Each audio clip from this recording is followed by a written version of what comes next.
दोस्तों स्वागत है आपका आज की बेहद बड़ी और महत्वपूर्ण खबरों में। दोस्तों खबरों का सिलसिला शुरू करने से पहले आपको बता दें कि महामारी का कहर दिन ब दिन बढ़ने के कारण सरकार की तरफ से इस लॉकडाउन 3 में कुछ कड़े नियम और रियायतें दी गई हैं, जिन्हें जानना आपके लिए बेहद ही जरूरी है। इसीलिए आपसे अनुरोध है कि इस वीडियो को अंत तक जरूर देखिएगा। और अगर आप भी चाहते हैं भारत में फैली महामारी और आपकी परेशानी जल्द खत्म हो जाए तो इस वीडियो को एक लाइक जरूर करें।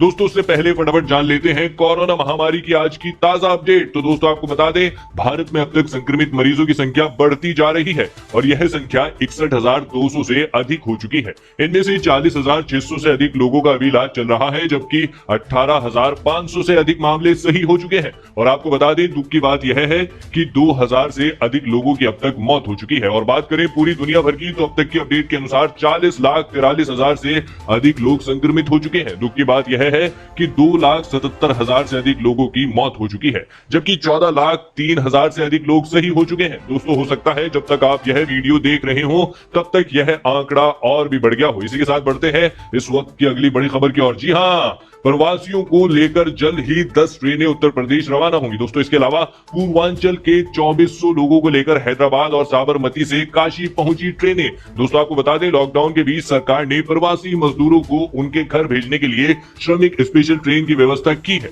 आपको बता दें, वाराणसी के कैंट रेलवे स्टेशन पर शनिवार को 2 ट्रेनों से 2400 से अधिक लोग पहुंचे। जी हाँ, पहली ट्रेन हैदराबाद के लिंगापल्ली से चलकर सुबह 5:30 बजे और दूसरी ट्रेन साबरमती एक्सप्रेस शाम 4:05 पर पहुंची। दोनों ट्रेनों के आने के समय पुलिस बल की तैनाती कर दी गई थी। एक एक यात्री, उनके परिवार के सदस्यों और अन्य यात्रियों की थर्मल स्कैनिंग करके ही उन्हें बाहर जाने दिया गया। जी हाँ, सुबह 35 बसों से इन लोगों को उनके जनपदों के लिए रवाना किया गया, जबकि शाम को साबरमती से आई ट्रेन के यात्रियों के लिए भी 50 बसें लगाई गई थी। इसके अलावा महाराष्ट्र में फंसे उत्तर प्रदेश के लोगों के लिए जल्द ही मुंबई से 10 ट्रेनें रवाना की जाएंगी। महाराष्ट्र के पूर्व मुख्यमंत्री और बीजेपी नेता देवेंद्र फडणवीस ने ट्वीट कर इसकी जानकारी दी। उन्होंने बताया कि केंद्रीय रेल मंत्री पीयूष गोयल से बात की। उन्होंने तुरंत ही उत्तर प्रदेश के मुख्यमंत्री योगी आदित्यनाथ से चर्चा की और जल्द ही मुंबई से 10 ट्रेन उत्तर प्रदेश के लिए रवाना करने की बात कही। अगर आप भी किसी राज्य में फंसे हुए हैं तो अपना नाम और जिस राज्य में फंसे हुए हैं उसका नाम कमेंट में लिखकर जरूर बताएं।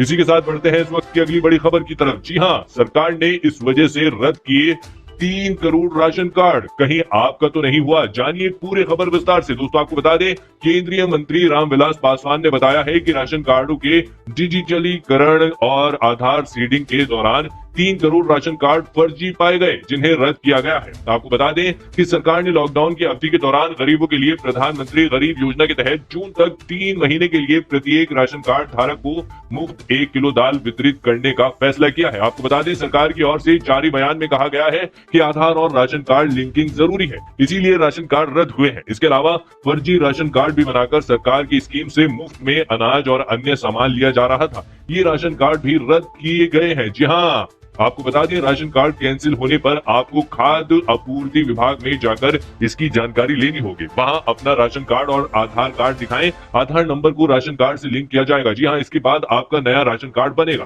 पुराना जारी नहीं होगा। क्या आपको आपके यहाँ राशन समय पर मिल रहा है? हमें कमेंट में लिखकर जरूर बताएं। इसी के साथ बढ़ते हैं इस वक्त की अगली बड़ी खबर की तरफ। जी हाँ, बिहार के 1.25 करोड़ राशन कार्ड धारियों के खातों में भेजे 1,000 रुपए। जानिए किन लोगों को मिला लाभ। दोस्तों आपको बता दें, बिहार के 1 करोड़ 24 लाख राशन कार्ड धारियों के खाते में सरकार ने 1,000 रुपए का भुगतान कर दिया है। मुख्यमंत्री नीतीश कुमार ने शेष राशन कार्ड धारियों को भी शीघ्र राशि देने को कहा है। दूसरी ओर लॉकडाउन के दौरान रोजगार के लिए राज्य में 1.5 करोड़ कार्य दिवस सृजित अभी तक किए गए हैं, जिसे और बढ़ाने का निर्देश मुख्यमंत्री ने दिया है ताकि अधिक से अधिक लोगों को रोजगार मिल सके। आपको बता दें, दूसरे राज्यों में फंसे 19.51 लाख बिहार के लोगों के खातों में भी मुख्यमंत्री सहायता राशि के रूप में 1,000 रुपए भेज दिए गए हैं। क्या आपके बैंक खाते में 1,000 रुपए की धनराशि आई है? कमेंट में जरूर बताएं। इसी के साथ बढ़ते हैं इस वक्त की अगली बड़ी खबर की तरफ। जी हाँ, 8 लाख से ज्यादा मजदूर फंसे हैं दूसरे राज्यों में।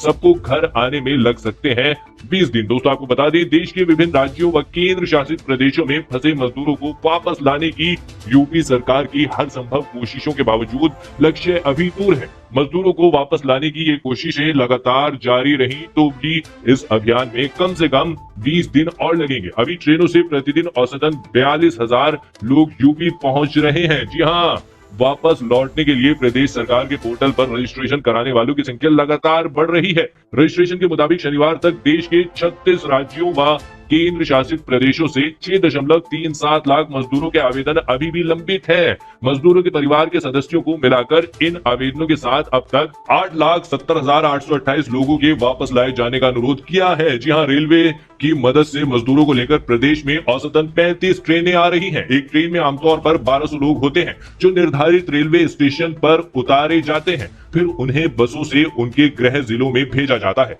इस तरह मोटे तौर पर एक दिन में 42,000 लोग ट्रेनों से यूपी पहुंच रहे हैं। कभी कभी पड़ोसी राज्यों से आने वाली बसों को भी मिलाकर वापस आने वाले प्रवासी मजदूरों की संख्या 50-55 हजार तक पहुंच जाती है। प्रदेश सरकार के इन प्रयासों की बदौलत यह अनुमान लगाया जा सकता है कि 20-25 दिनों में सभी मजदूर वापस अपने घर लौट सकते हैं। क्या आप भी अभी किसी जगह फंसे हुए हैं? कमेंट में राज्य का नाम जरूर लिखें। इसी के साथ बढ़ते हैं इस वक्त की अगली बड़ी खबर की तरफ। जी हां, इस राज्य में कंटेनमेंट मुक्त जोन में सोमवार से दी जाएगी बड़ी छूट। जी हां दोस्तों, आपको बता दें तमिलनाडु ने कोरोना वायरस लॉकडाउन को लेकर जारी किए गए नए दिशा निर्देश में सोमवार से कई तरह की छूट दिए जाने की घोषणा की है। इसमें अकेली और पड़ोसी दुकानों को खोले जाने के घंटों में बढ़ोतरी के साथ ही प्राइवेट संस्थानों को कम कर्मचारियों के साथ अपने परिसर में काम करने की अनुमति देने जैसी छूट भी शामिल है। हालांकि राज्य सरकार ने साफ किया है कि ये छूट कंटेनमेंट जोन पर लागू नहीं होंगी। नए दिशा निर्देशों के मुताबिक आवश्यक सामग्री बेचने वाली दुकानें जैसे किराना, फलों या सब्जियों की दुकानें सुबह 6 बजे से लेकर शाम 7 बजे तक खुली रह सकेगी।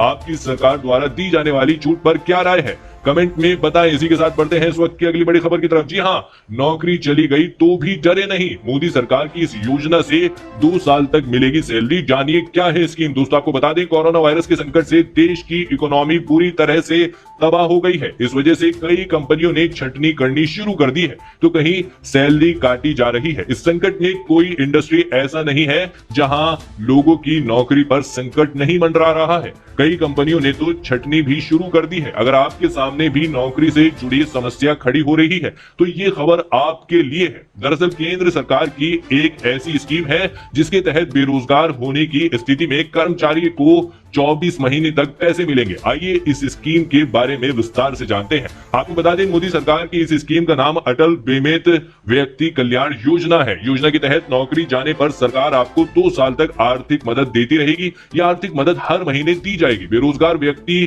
को ये लाभ उसकी पिछले 90 दिनों की औसत आय के 25% के बराबर दिया जाएगा। जी हाँ, इस स्कीम का लाभ संगठित क्षेत्र के वही कर्मचारी उठा सकते हैं जो ESIC से बीमित है और 2 साल से अधिक समय नौकरी कर चुके हैं। इसके अलावा आधार और बैंक अकाउंट डेटाबेस से जुड़ा होना जरूरी है। क्या इस लॉकडाउन में आपके पास अभी कोई रोजगार है या नहीं? कमेंट में जरूर बताएं। इसी के साथ बढ़ते हैं इस वक्त की अगली बड़ी खबर की तरफ। जी हां, शराब बेचने की इजाजत लेने सुप्रीम कोर्ट पहुंचा तमिलनाडु। बॉर्डर पर हो सकती है समस्या। दोस्तों आपको बता दें कि सरकार ने लॉकडाउन 3 के दौरान कुछ ढील दी है। इनमें शराब बेचने की इजाजत भी शामिल है। इस एक इजाजत के बाद देश के हर कोने से ऐसी तस्वीरें सामने आई जिसमें शराब की दुकानों पर लंबी लाइन दिखी और जिसमें कहीं भी सोशल डिस्टेंसिंग का पालन नहीं हो रहा था।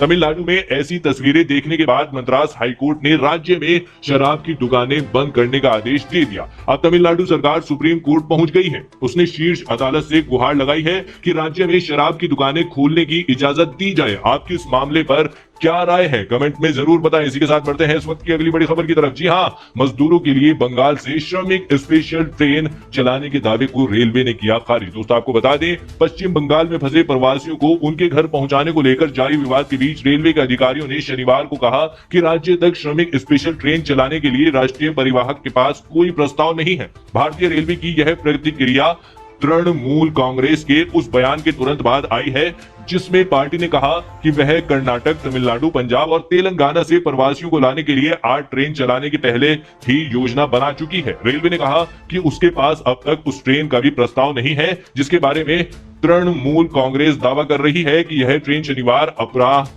3 बजे हैदराबाद से मालदा के लिए रवाना होगी। इसके अलावा भारतीय रेलवे ने पश्चिम बंगाल के लिए अब तक केवल 2 ट्रेन तय की हैं, एक राजस्थान से और अन्य केरल से। रेलवे की ओर से इन ट्रेनों के लिए जारी दिशा निर्देश के मुताबिक इन ट्रेनों को चलाने के लिए यात्रियों की संख्या की जानकारी के साथ ही दोनों राज्यों से प्रस्ताव प्राप्त होना अब भी बाकी है। सरकार को फंसे हुए लोगों के लिए क्या कदम उठाना चाहिए, कमेंट में अपनी राय जरूर दें। इसी के साथ बढ़ते हैं इस वक्त की अगली बड़ी खबर की तरफ। जी हाँ, स्वास्थ्य मंत्री ने कहा जल्द फ्लैट ही नहीं रिवर्स हो जाएगा कोरोना ग्राफ, अब देसी टेस्टिंग किट से ही होगी जांच। दोस्तों आपको बता दें कि मई के महीने में कोरोना के केसों में होने वाली बढ़ोतरी देश के लिए चिंता की वजह बनी हुई है। इस बीच स्वास्थ्य मंत्री हर्षवर्धन का बयान राहत देने वाला है। उन्होंने एक निजी चैनल के साथ बातचीत में कहा कुछ ही हफ्तों में कोरोना का ग्राफ न सिर्फ फ्लैट हो जाएगा बल्कि रिवर्स भी होगा। उन्होंने कहा कि टेस्ट का दायरा बढ़ने और कांटेक्ट ट्रेसिंग में तेजी की वजह से आजकल ज्यादा केस आ रहे हैं। स्वास्थ्य मंत्री ने कहा